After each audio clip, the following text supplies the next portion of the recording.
வணக்கம். அதாவது ஒரு குருவிடம் ஒரு சிஷ்யன் சிவ தத்துவம் பற்றி கூறுங்கள் குருவே என்று ஒரு கேள்வியை கேட்கிறார். இப்போ சிவன் அப்படின்னு நம்ம கோவில்களில் ஒரு சிலையை பார்க்கிறோம், அது மாதிரி லிங்கத்தை பார்க்கிறோம், அது மாதிரி பல்வேறுபட்ட விஷயங்களை நம்ம கோவில்களில் பார்க்குறோம். ஸோ அதனுடைய தத்துவ விளக்கம் என்ன என்று கேள்வியாக அமைகிறது. அப்போ குரு அந்த சிஷ்யனுக்கு,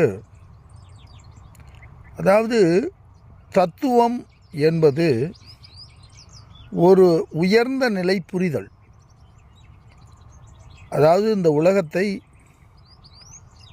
பல்வேறுபட்ட தத்துவங்களாக பிரித்து அறிந்து கொள்வது என்பது ஒரு உயர்ந்த நிலை புரிதல்.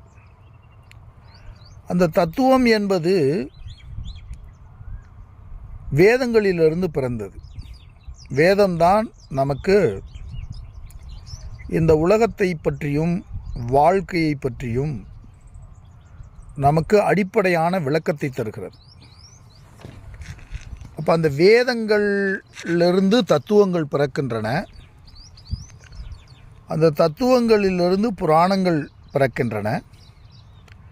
புராணங்களிலிருந்து இதிகாசங்கள் போன்ற பல்வேறுபட்ட கலை வடிவங்களாக இந்த வேதங்கள் எல்லோருக்கும் போய் சேரும் வண்ணமாக விளக்கப்பட்டிருக்கு. அப்போ அந்த அடிப்படையில் இந்த புராணங்கள் என்ற வடிவத்திலே பல்வேறுபட்ட இறை நம்பிக்கையை கொண்டு வருவதற்காக பெரிய ரிஷிமார்களும் ஞானியர்களும் இந்த புராணங்களை வடிவமைத்து மனிதர்களுடைய வாழ்க்கையுடன் இணைத்து அறநெறிப்படுத்தப்பட்ட ஒரு வாழ்க்கைக்குள்ளே மனிதர்களை அழைத்துச் செல்வதற்காக புராண வடிவங்களிலே ரிஷிமார்கள் அவற்றை எழுதினார்கள். அவற்றையெல்லாம் தத்துவமாக புரிந்து கொள்வதற்காக இப்போ சிவன் அப்படின்னு ஒரு அமைப்பு இருக்குன்னா, அந்த அமைப்பில் கையில் அவர் ஒரு சூலாயுதம் வைத்திருக்கிறார். ஒரு 3 முனை உள்ள ஒன்று, அதுக்கு கீழே ஒரு நீளமாக ஒரு அதுக்கு பேர் சூலாயுதம். அந்த சூலாயுதத்தில் ஒரு உடுக்கை கட்டப்பட்டிருக்கிறது. சிவனுடைய கழுத்திலே ஒரு பாம்பு ஊறுவது போல ஒரு விஷயம் இருக்கிறது. சிவனுக்கு நெற்றிக்கண் இருப்பதாக சொல்லப்பட்டிருக்கிறது. சிவனுடைய தலையிலிருந்து கங்கை பிறப்பதாக சொல்லப்படுகிறது. சிவனுடைய தலையிலே தாளம்பூ இருப்பதாக கூறப்படுகிறது. இதெல்லாம்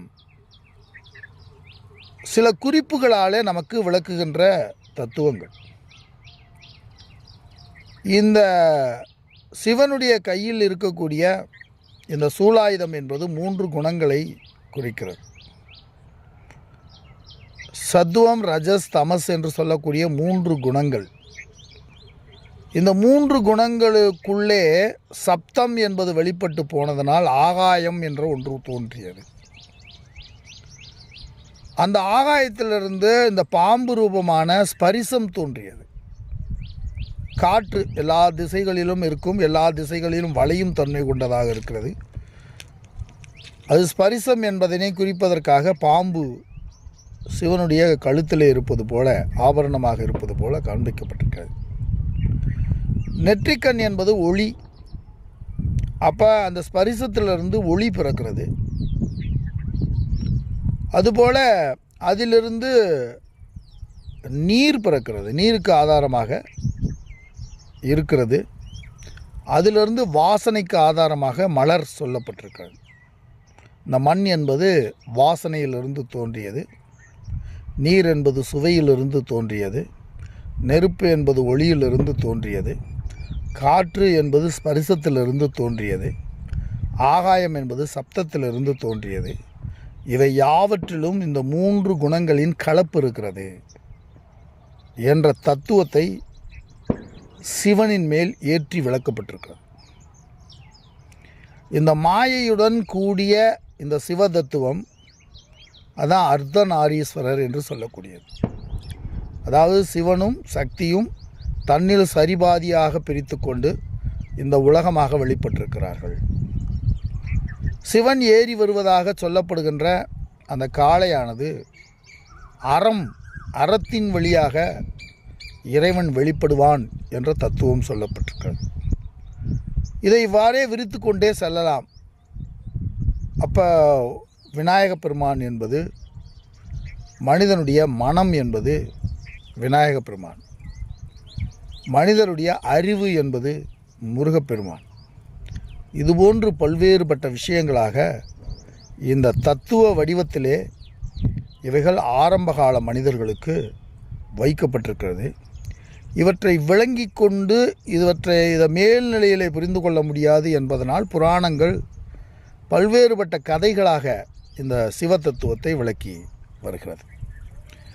ஆக இந்த புராண நிலைகளிலிருந்து கடந்து தத்துவ நிலையை அறிய விரும்புபவர்களுக்கு இந்த ஸ்டேக்ஸு அந்த அந்த சிலைகளிலிருந்து பல்வேறுபட்ட பாடங்கள் புரிகிறது. அப்போ இவற்றையெல்லாம் நீங்கள் வேதத்தை நன்றாக கற்று தேரும்போது, தத்துவ விளக்கங்கள் உங்களுக்கு சரிவர புரியும்போது, இந்த சிலைகளும் இந்த கோவில்களிலே இருக்கின்ற கலைகளும் யோக முறைகளிலே சொல்லப்பட்டிருக்கின்ற பல்வேறுபட்ட இந்த ஆசன முறைகளும் இவை படிப்படியாக உங்களுக்கு விளங்க தோன்றிவிடும். எனவே இவற்றை கதைகளாக உங்களுக்கு பிடித்திருந்தால் நீங்கள் கதைகளாக புரிந்து கொள்ளலாம்.